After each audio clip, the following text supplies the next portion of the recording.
The Double RT Boxing Show, folks. Thanks for tuning in. And today we are talking about fireworks. Bang, bang. A Canadian problem known by the name of Stephen Butler. Now, if you're unfamiliar with him, he's number 3 by the WBO, number 19 in the world, according to BoxRec, in the middleweights. So if you're unfamiliar, the WBO is Dimitri Andrade. He needs opponents. He needs challengers. Stephen Butler is number 20, is number 3 at the age of 23. We're going to go into a quick little dive into him because that's what we do right here on the Double RT Boxing Show. Thanks for tuning in. It is your show. It's where we talk the rankings.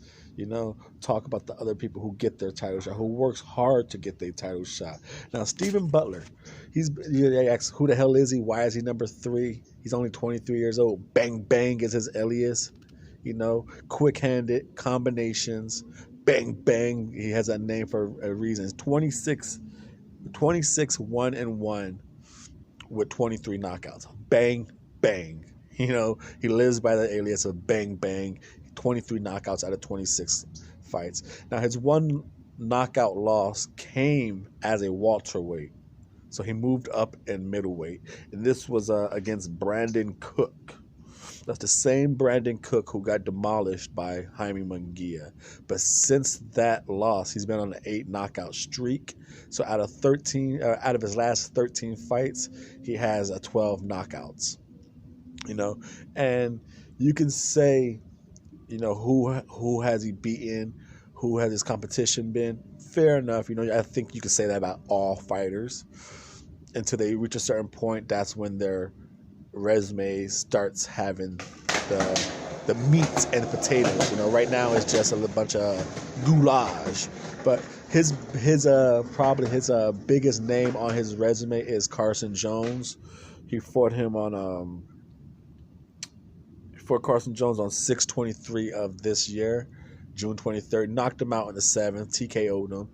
Like I said, and then 2 fights ago, he fought a nice domestic fight against Jordan Balmer. I picked against him. I thought Jordan Balmer feet was going to be too fast for him.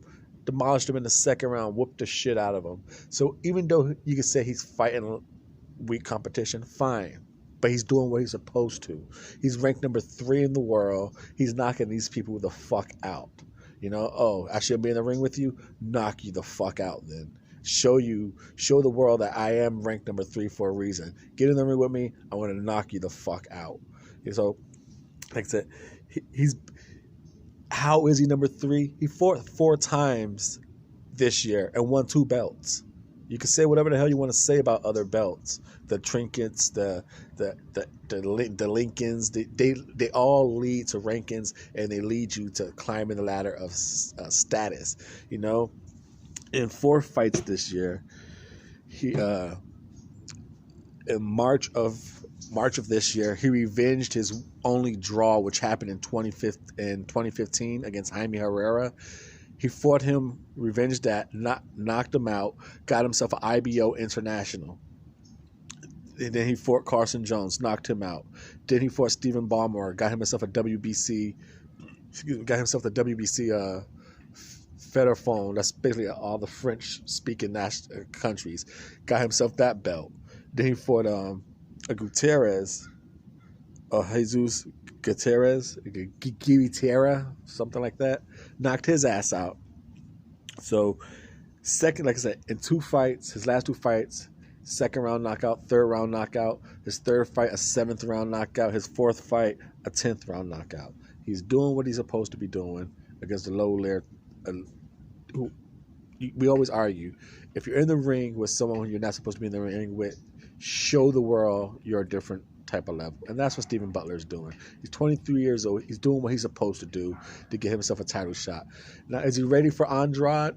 Maybe his team might want to slow him down. He's 23 years old. But he's a Canadian problem. We're going to have to get ready for him. You got Ming, who stopped Bugliani.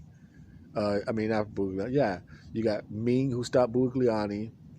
You got Laraga beating Frankie Gavin. It's the time where these middle guys are starting to come up.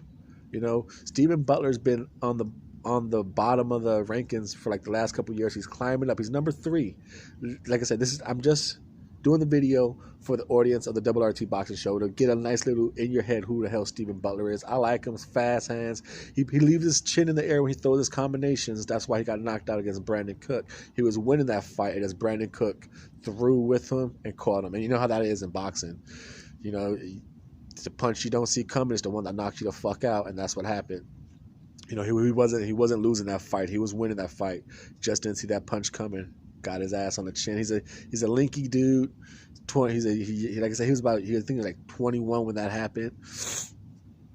He's a nice little force. He kind of fights. He kind of reminds me of a Bivol, the way he throws combinations, but he's more than just a 1-2 with a body hook. He gets those uppercuts, a little more movement, but he fights that type of body frame, that type of fighting style. Just a Double RT Boxing Show. Go check him out, Stephen Butler. You know, if you don't know him, go check him out. Familiarize yourself. Learn the rankings. Number 3 by the WBO. Could be fighting Dimitri Andrade very soon. 2 belts and last 4 fights. The Double RT Boxing Show. We're talking bang bang, a Canadian problem in the middleweight division. Stephen Butler. Thank you for tuning in.